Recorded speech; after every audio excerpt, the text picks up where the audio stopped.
बोले अब की सरकार हमारी आएगी तब हम बताएंगे विकास क्या होगा। भाई 4 बार आप चीफ मिनिस्टर रह लिए, अगर 4 बार आप विकास कर दिए होते तो अब तो विकास बचे नहीं होता किसी के लिए करने के लिए। समाजवादी पार्टी 4 बार उत्तर प्रदेश में चीफ मिनिस्टर रही है उसका आदमी, अगर विकास इतने ही तेजी से कर दिया होता तो आज उत्तर प्रदेश में विकास के लिए कुछ बचता ही नहीं। क्या स्टील की सड़कें होती और फर दौड़ रहे होते लोग, नहीं उद्योग धंधा इसला रहे होते। और कांग्रेस वालों ने विकास कर दिया होता तो पूरे देश में भाजपा चिराग लेके ढूंढती कि कहीं विकास हम भी कर दें, विकास के लिए कुछ बचते नहीं। विकास के लिए जगह क्यों खाली पड़ी है? बोले अगली बार आएंगे तब कर देंगे। 4 बार आए तब क्या हुआ?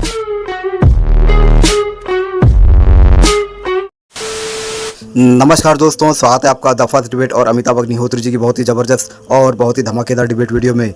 मोदी जी के कार्यकाल का दोस्तों ये तीसरा वर्ष है और इस तीसरे वर्ष के कार्यकाल का पहला साल पूर्ण हो चुका है और इस एक साल में क्या क्या उपलब्धियां रही दोस्तों, इस पर ये डिबेट थी। डिबेट में देखोगे दोस्तों, जो समाजवादी पार्टी के प्रवक्ता हैं एस के दुबे, दोस्तों ये लेकर आए हैं मोदी जी की विफलताओं की कहानी। और दोस्तों इन्होंने राम मंदिर से लेकर ऑपरेशन सिंदूर तक मोदी जी की विफलताओं की पूरी दास्तान कह डाली। तो दोस्तों सामने बैठे अमिताभ अग्निहोत्री जी, उनके पास पूरे तर्क और वितर्क जो भी है उनके शब्दों में उपलब्ध रहते हैं। तो दोस्तों अमिताभ अग्निहोत्री जी ने अपने तर्कों से एक एक बात को से समाजवादी पार्टी को जो ध्वस्त किया है दोस्तों, वो देखते बनता है। दोस्तों मेरे कहने से तो कुछ होगा नहीं, अमिताभ अग्निहोत्री जी जब कहते हैं तो दोस्तों आप जैसे और मुझ जैसे अमिताभ अग्निहोत्री जी के फैन हैं वो मंत्रमुग्ध होकर अमिताभ अग्निहोत्री जी को देखते रहते हैं। वो कुछ बात ही अलग होती है अमिताभ अग्निहोत्री जी को सुनने की। दोस्तों इस डिबेट में भी कुछ ऐसी बातें हैं जो आप अमिताभ अग्निहोत्री जी के मुख से सुनकर सन्न रह जाओगे और मुख बधिर होकर देखते रहोगे। बुरा नहीं मानना दोस्तों, अमिताभ अग्निहोत्री जी की बात ही ऐसी होती है कि हम सभी एकदम मंत्रमुग्ध होकर अमिताभ अग्निहोत्री जी को देखते रहते हैं। दोस्तों बहुत ही मजा आएगा आपको, लास्ट तक देखिए। तो चलिए शुरू करते हैं डिबेट वीडियो, लेट्स स्टार्ट। बहुत दिन हो गए हैं, मजा नहीं आ रहा है। अभी मजा आएगा ना भिड़ो। पिक्चर चालू करो बे। वो है ना दिल के अरमां आंसुओं में बह गए। बताओ, नहीं आपने सारा समीकरण ही इस बात पर रचा था कि नीतीश बाबू और नायडू, लेकिन ये लोग तो बिल्कुल मजबूती से खड़े हो गए, टस से मस भी नहीं हुए।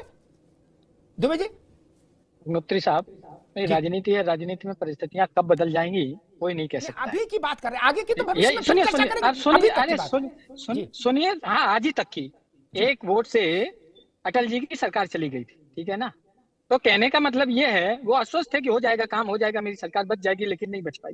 तो अनिश्चितताओं का खेल है, क्या कब कहाँ कैसा होगा इसलिए नहीं कह सकते। लेकिन आज जो आपने ये वार्ता रखी है कि 1 साल पूर्ण होने पे जो जश्न है, ये किस बात का जश्न है?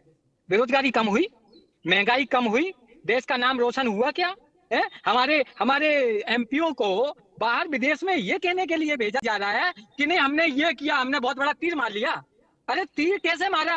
तीर तो तब होता जब इंदिरा गांधी जी की तरह उस देश के 2 टुकड़े करवा देते आप। अरे तब तो कहते हैं कि मैं 36 की 56 इंच का सीना लेके चलता हूँ। तब क्या हो गया? वो 56 इंच का सीना आपका 36 इंच का भी नहीं रहा। गलत टाइम पर, हम नहीं कह रहे ये डॉक्टर शिव कुमार दुबे ऐसा कुछ नहीं कह रहे, ये जो देश के शंकराचार्य हैं, जिनको हम और आप अपना धर्माचार्य मानते हैं, सबसे बड़ा धर्म का आचार्य मानते हैं, वो ये इस बात को कहते हैं। और देश में 4 शंकराचार्य के मुकाबले नकली शंकराचार्यों को पैदा करना, ये सरकार की सोच है। आपके टीवी चैनल में जब से ये शो चालू हुआ, मैंने एक भी बार विपक्ष की कामयाबी की कोई चर्चा, कहीं भी एक पॉइंट नहीं था। लेकिन सरकार की कामयाबियों की, जैसे आदमी उसकी गुलामी में आदमी आ जाता और यस सर, उस तरीके की आज की मीडिया हो गई है। अरे भाई कभी विपक्ष की भी बात उठाई गई है। आज हम 3 से 37 हो गए, इसकी आपने चर्चा नहीं की कि 3 से 37 वाली पार्टी समाजवादी पार्टी उत्तर प्रदेश में 42 सीटें लेके आई। लेकिन ठीक है, आपका समय है, उनका समय है, आप करिए वो चीज। हम अपने मिशन में लगे हैं। 27 में जो भी अभी जब चुनाव आएगा तो हमारी सरकार होगी, तब हम दिखाएंगे कि विकास क्या होता है। अब की बार हम दिखाएंगे कि विकास कैसे किया जाता है। जी, एक शंकराचार्य का उन्होंने उल्लेख किया, 3 का नहीं किया, 1 का किया। मैं नाम नहीं लूंगा, मेरे लिए सब आदरणीय है। अरे रुक जाओ भाई, आपने एक शंकराचार्य का, अभी मुक्तेश्वरानंद जी महाराज का जिक्र कर रहे हैं आप। अब हमको ना समझाओ महाराज, रुक जाओ। अभी मुक्तेश्वरानंद जी ने सवाल उठाया था और अभी मुक्तेश्वरानंद जी ने एक बात और कही थी, लिख लो आगे काम आएगी, नहीं फंस जाओगे। उनने कहा था कि राहुल गांधी हिंदू नहीं है। क्या उनकी बात मानोगे? वो भी शंकराचार्य हैं, अयोध्या उनकी बात मानोगे, उस पर नहीं मानोगे? बोले हैं बाबा। इसलिए ऐसा खेल नहीं खेलो जिसमें खुद फंस जाओ। दूसरी बात, बोले अब की सरकार हमारी आएगी तब हम बताएंगे विकास क्या होगा। भाई 4 बार आप चीफ मिनिस्टर रह लिए, अगर 4 बार आप विकास कर दिए होते तो अब तो विकास बचा नहीं होता किसी के लिए करने के लिए। समाजवादी पार्टी 4 बार उत्तर प्रदेश में चीफ मिनिस्टर रही है, उसका आदमी अगर विकास इतने ही तेजी से कर दिया होता तो आज उत्तर प्रदेश में विकास के लिए कुछ बचता ही नहीं। क्या स्टील की सड़कें होती और फर पर दौड़ रहे होते लोग? नहीं, उद्योग धंधा इसला रहे होते। और कांग्रेस वालों ने विकास कर दिया होता तो पूरे देश में भाजपा चिराग लेके ढूंढती कि कहीं विकास हम भी कर दें। विकास के लिए कुछ बचते नहीं, विकास के लिए जगह क्यों खाली पड़ी है? बोले अगली बार आएंगे तब कर देंगे। 4 बार आए तब क्या हुआ? और ये बात सच है, आपकी विपक्ष की, आपसे मतलब आप विपक्ष की सारी उम्मीदों में जो पलीता लगाया है वो नीतीश जी और चंद्रबाबू ने ही लगाया है ना। आप लोग तो उन्हीं के नाम का व्रत रख रहे थे, कर देना ना, हो गया इशारा, डन। किसी ने कहा भी था कि 6 महीने की है सरकार मोदी की, 6 महीने बाद हम बनाएंगे सरकार। विवेक जी की पार्टी के एक बहुत बड़े नेता ने कहा था क्या कि हमने कहां कहां तीर मारा है। ये भाषा से लगता है कि कुछ खिन्नता हो गई ऑपरेशन सिंदूर से, अच्छा नहीं लगा ये जड़ा का। खैर, कहां कहां तीर मारा है जो आप समझ गए या आपकी पार्टी समझ गई, आपने राजीव राय को नहीं समझाया था। वो तो पूरे प्रतिनिधिमंडल में जहां जहां गए उन्होंने तो बताया कि कहां कहां तीर मारा है भारत ने। आपकी पार्टी के सांसद ने ही बताया दुनिया में बहुत सारे देशों में कि भारत ने तीर मारा है और कैसे कैसे मारा है। दुबे जी, उन्हें आप लोगों ने नहीं भेजे थे कागज? अग्निहोत्री साहब जी, जब ये सर्जिकल स्ट्राइक हुआ उसके बाद 28 लोग गए हैं, उनका जीवन चला गया 28 लोगों का। 28 तो वो गए प्लस 28 और गए हैं। आप सोचिए, आप ये स्थिति क्यों आई है कि हमें तो ये बातें आपने राजीव राय को क्यों नहीं बताई? मैं पूछ ही रहा हूं।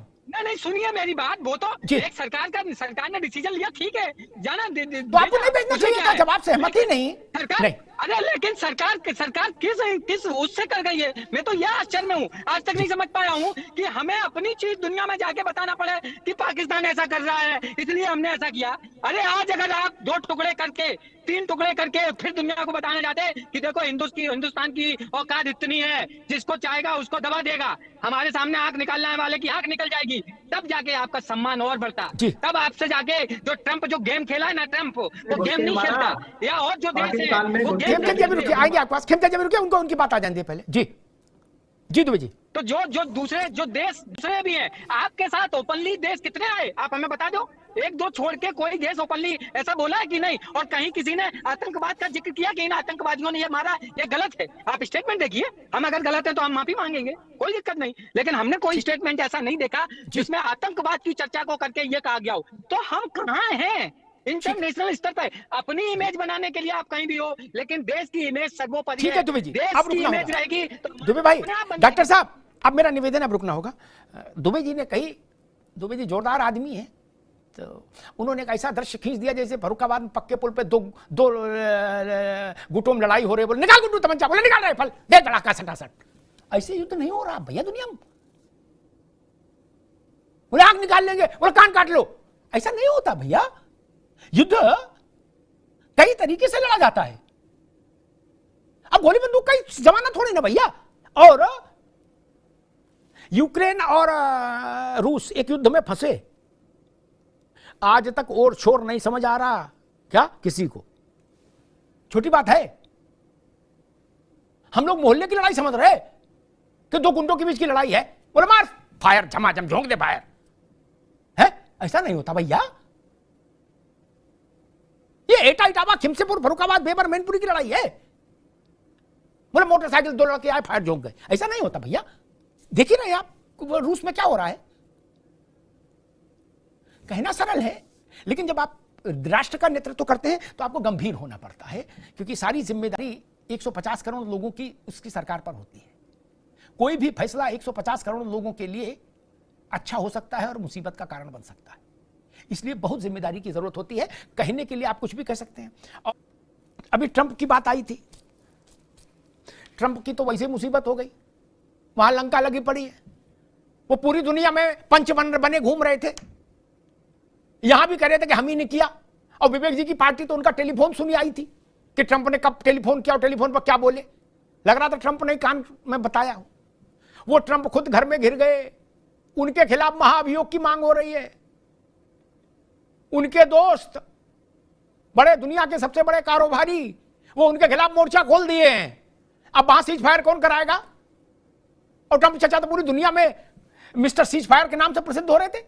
अब वहां तो फायर हो गई।